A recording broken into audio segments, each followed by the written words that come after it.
Masih lagi dalam topik penyata penyesuaian bank. Panjang topik ni Okey, penyata penyesuaian bank ni kita boleh sediakan dalam dua kaedah.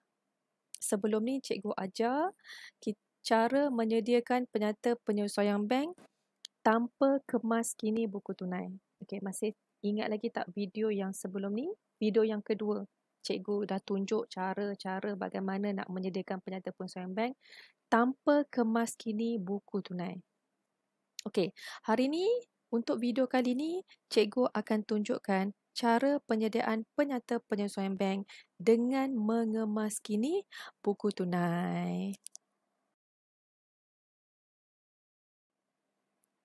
Okey, ini penyata penyesuaian bank yang telah kita sediakan dalam video kedua. Okey, dah hafal dah ke format ni? Faham tak format ni? Alright. Bagi kes tanpa mengemas kini buku tunai, selain daripada cek dan juga deposit. Okey? Kita ulang kaji sekali lagi. Cek belum dikemukakan adalah perniagaan suka 128, belanja am 130, 131 gaji. Itu adalah cek belum dikemukakan. Deposit belum dikreditkan adalah kedai Ali, kedai Abu, bunga trading dan kedai Tan. Okey. Selain daripada butiran cek belum dikemukakan dan deposit belum dikreditkan, selain daripada itu, awak perlu masukkan dalam buku tunai yang akan dikemas kini. Okey? Cuba lihat di sini, dividen, sewa, buku cek dan faedah atas overdraft. Butiran ini kita akan masukkan dalam buku tunai. Okey, ini adalah format buku tunai dalam kurungan kemas kini, dikemas kini. Okey, tahun 2019. Okey, cikgu mulakan dengan Januari 31. Okey, baki BB. Kenapa Januari 31? Sebab kita nak kemas kini baki yang last kali. Baki yang terakhir tu. Okey, di mana kita nak ambil? Okey, cikgu tunjukkan kembali soalan dalam video 2 tu, buku tunai. Okey, ada dua baki ni, baki BB dan baki HB. Kita nak ambil baki ni ke? Tak, jangan ambil baki ni. Kita nak ambil baki yang HB ni. Sebab kita nak kemas kini supaya sama dengan penyata bank, baki dalam penyata bank. Okey, boleh. Jadi cikgu ambil 3350, cikgu masukkan dalam buku tunai ini. Ingat, baki BB ini adalah baki HB dalam soalan. Okey, bukan baki BB pada 1 Januari. Seterusnya, kita nak isi maklumat dalam buku tunai ni. Apa yang perlu kita isi? Okey, cikgu bagi tips kepada awak. Senang je. Okey. Macam ni. Apa yang perlu awak isi dalam buku tunai ni, senang je. Awak lihat dalam penyata bank nanti. Awak lihat penyata bank yang awak tak delete tu. Yang awak bulat-bulatkan itu. Maklumat itulah yang awak masuk dalam buku tunai. Satu lagi adalah awak lihat dalam soalan ada tak maklumat tambahan.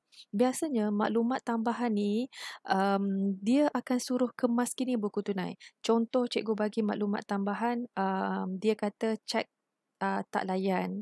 Lagi berlaku kesilapan dalam merekod antara buku tunai dan penyata bank. Kemudian apa lagi?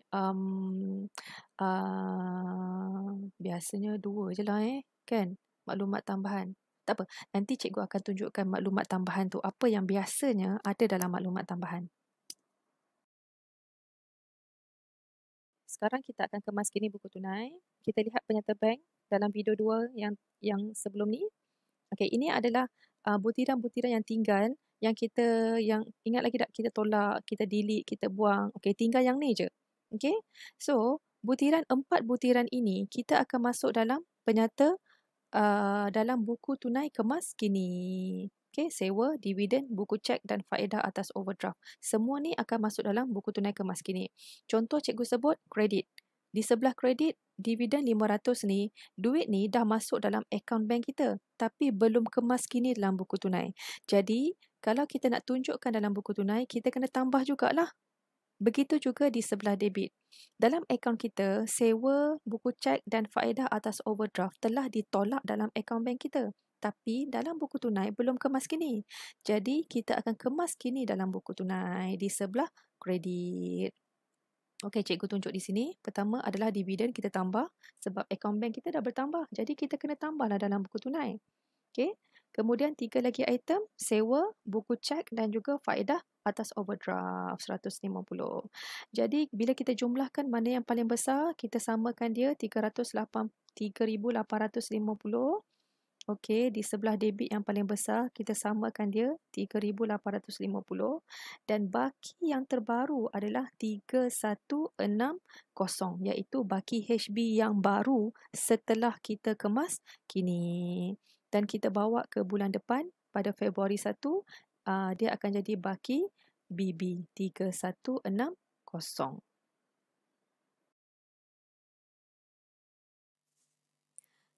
Inilah buku tunai yang telah kita kemas kini. Telah siap sepenuhnya. Kalau awak lihat, kita ada baki baru. Sebelum ni baki lama kita 3,350. Sekarang baki baru kita 3,160. Dan 3,160 ini kita akan masukkan dalam penyata penyesuaian bank.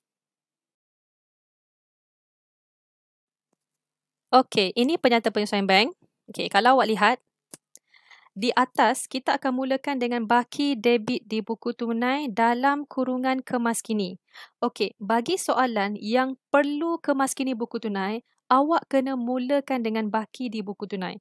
Tak boleh mula dengan baki penyata bank. Tidak sesama kali boleh. Awak kena sediakan baki di buku tunai.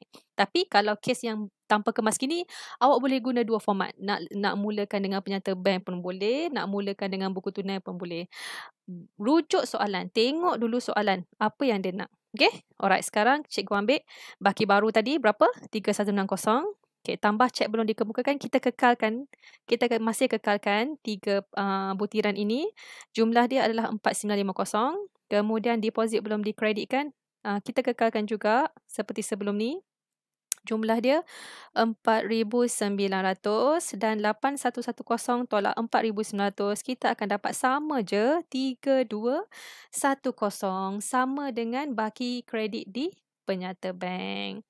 Awak sediakan tanpa kemas kini pun sama 3,210. Awak sediakan kemas kini buku tunai pun awak akan dapat sama 3,210. Beza dia adalah yang ni ada buku tunai kemas kini. Alright, itu sahaja bagi topik penyata penyesuaian bank ni. Cikgu harap sambil awak tengok video, sambil awak rujuk buku teks juga sebab tak semua benda cikgu explain. Cikgu hanya memudahkan awak untuk faham sahaja.